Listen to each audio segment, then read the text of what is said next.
Okay, so get ready, because today we are diving deep, deep into the world of OnlyFans. You guys know it. We're going to talk about it.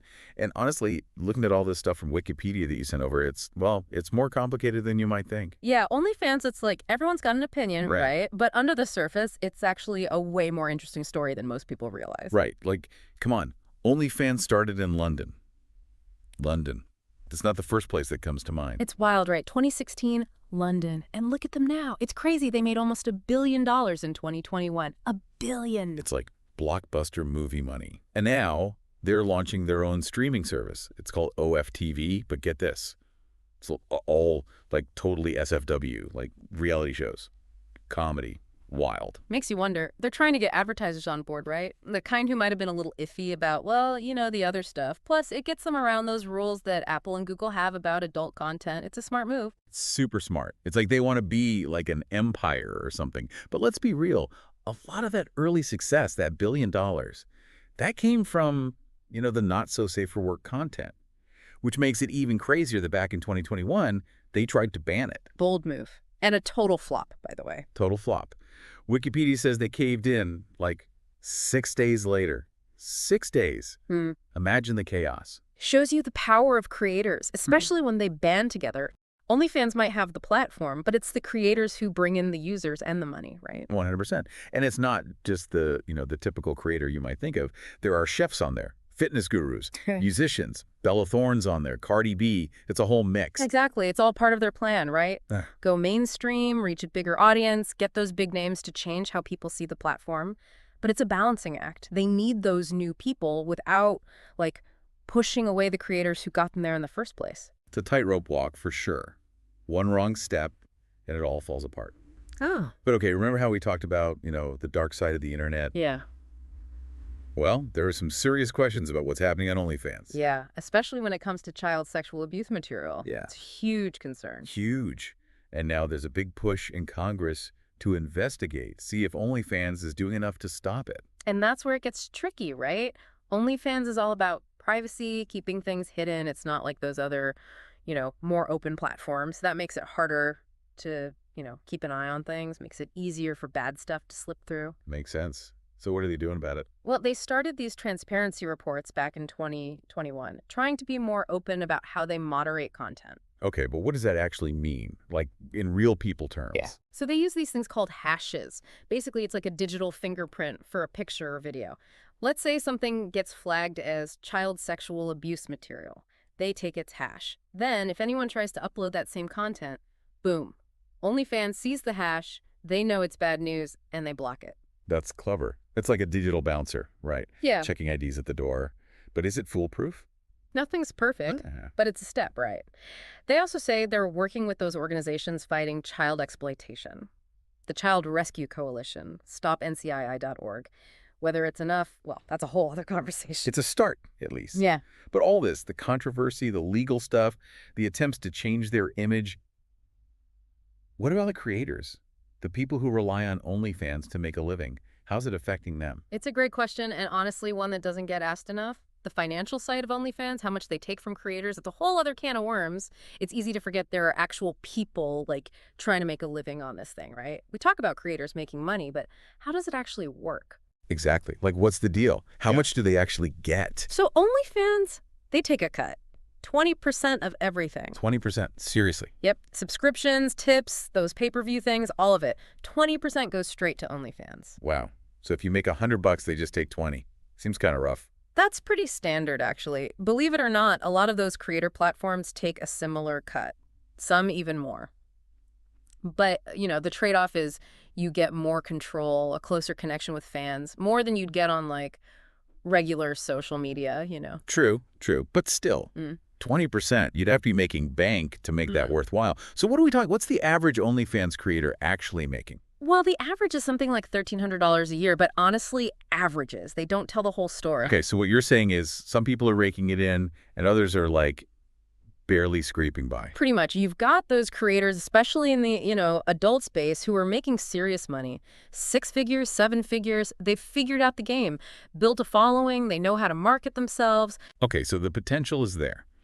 But for every OnlyFans millionaire, there are Thousands of people not even making minimum wage, right? It's a hustle, for sure. Visibility is key, and strategy. And let's be real, luck plays a part too. There are no guarantees. So it's not as easy as like snapping a few pics and watching the money roll in. No, definitely not. You got to put in the work, build an audience, and you got to be smart about it. And don't forget, this kind of work, it often comes with a lot of stigma.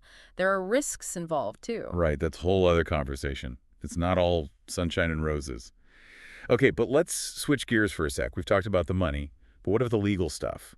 Wikipedia mentions some pretty interesting cases, like legal battles and stuff. Yeah, there have been some big ones. And they give you a peek behind the curtain, show how OnlyFans operates. Okay, spill it.